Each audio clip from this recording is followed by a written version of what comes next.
Motivational lecture में ना 90% बातें बकवास होती हैं और बाकी 10% महाबकवास होती हैं। मेरे 10th क्लास के मैथमेटिक्स में कम नंबर आए थे 83। उस समय मेरे चाचा मुझे समझाने लगे कि अमित मार्क्स से फ्यूचर नहीं डिसाइड होगा। मैं उस समय समझ गया था, मैंने कहा चाचू बावले हो गए हो क्या। देखिए ये एक पोस्ट था यार, हर एक डिवास्टेटेड चाइल्ड जो नीट और सीबीएसई है, your marks are a number not your birth. कई सक्सेसफुल इंडियन है, तेंदुलकर, मैरी कॉम, धीरूभाई अंबानी तो स्कूल छोड़ दिए थे। करेज, काइंडनेस, आइडिया, ड्रीम चाहिए। एग्जाम तो रिपीट किया जा सकता है, life can not stay, breathe, ask for help, stories for bigger than report card. ये पोस्ट अच्छा है because this post in the context of एक छात्रा है, नीट की छात्रा, उन्होंने सुसाइड कर लिया। तो ये पोस्ट उस कॉन्टेक्स्ट में, तो हेंस दिस मेक सेंस। बच्चे के ऊपर इतना प्रेशर कभी भी नहीं पड़ना चाहिए कि वो ऐसा स्टेप उठा ले कि जिंदगी खत्म कर दे क्योंकि मार्क्स कम आए हैं। हाउएवर इसमें मैं एक बात ऐड करना चाहता हूं। मेरी बात को ध्यान रखना, मार्क्स मैटर करते हैं। 11th में, 12th में, 10th में, कॉलेज में, ग्रेजुएशन में, मेडिकल में, इंजीनियरिंग में, हर जगह पे मार्क्स मैटर करते हैं। प्रॉब्लम ये है कि जो लाइफ है ना वो फिजिक्स नहीं होती है। तो लाइफ ना is equal to not 1 + 1 = 2। There would always be a case जो कि सचिन तेंदुलकर सक्सेसफुल होगा, मैरी कॉम भी होगी, धीरूभाई अंबानी भी होगी। बट द 95% लोगों के लिए जो सक्सेस होने का तरीका है वो मार्क्स के द्वारा है। कभी कभी हम फेल भी होंगे और हम फिर से सक्सेसफुल हो सकते हैं, no doubt about it. That is how life works. क्योंकि सोसाइटी एंड लाइफ ने कोई मैथमेटिकल सिस्टम नहीं बना रखा है सक्सेस का। बट तेंदुलकर वर्स्ट एग्जांपल है सक्सेस का। क्यों? क्योंकि भाई वो गॉड गिवन मैटर है। वो जिंदगी में तुम्हारे आएगा ही नहीं। वो 150 करोड़ लोगों में से एक आदमी नहीं उसके जैसा खेलने वाला। जो स्पोर्ट्स एबिलिटीज, जो आर्ट एबिलिटीज, जो म्यूजिक एबिलिटीज होती है, ये किसी के हाथ में नहीं। जिसके पास है, जिसके पास नहीं है, नहीं है।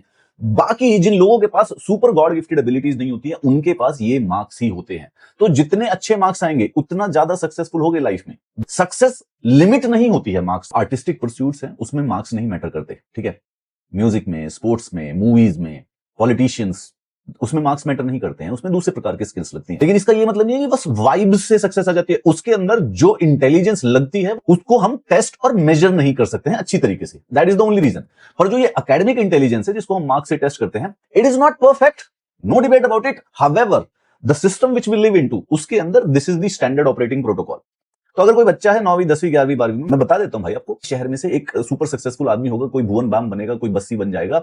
लेकिन वो 95% जो लोग जो जिंदगी को सिक्योर कर पाएंगे वो सिर्फ और सिर्फ इन मार्क्स के बेसिस पे। Please never take stress. Exam में मार्क्स नहीं आए तो कोई प्रॉब्लम की बात नहीं है, चिल रहो। But before the exam always remember, hit as much hard as you can, focus on getting as many marks as you can. That is the criteria. Never take an extreme step with your life. जितने भी academic marks होते हैं college वाले, school के, वो life से तो बहुत बहुत नीचे है। लाइफ में अथाह चीजें करने के लिए है। अरे सक्सेस भी इररेलेवेंट चीज होती है एक्चुअली में। This is just relative. कहीं चिल रहे हो ना, बुद्ध की तरह चिल।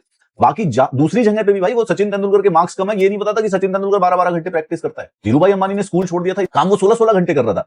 ये जो एग्जांपल्स होते हैं ना, ये हमें कभी कभी डिस्टॉर्ट कर देते हैं। They need a different kind of intelligence. ये वाली सक्सेस तो इतनी डिफिकल्ट है, ये तो तुम मेहनत से भी नहीं ले सकते, कितनी मेहनत कर लो आएगी नहीं। ये तुम्हारे हाथ में है, इसको लेके रखो। जितने ज्यादा मार्क्स आएंगे लाइफ में उतना ज्यादा सक्सेसफुल होगे।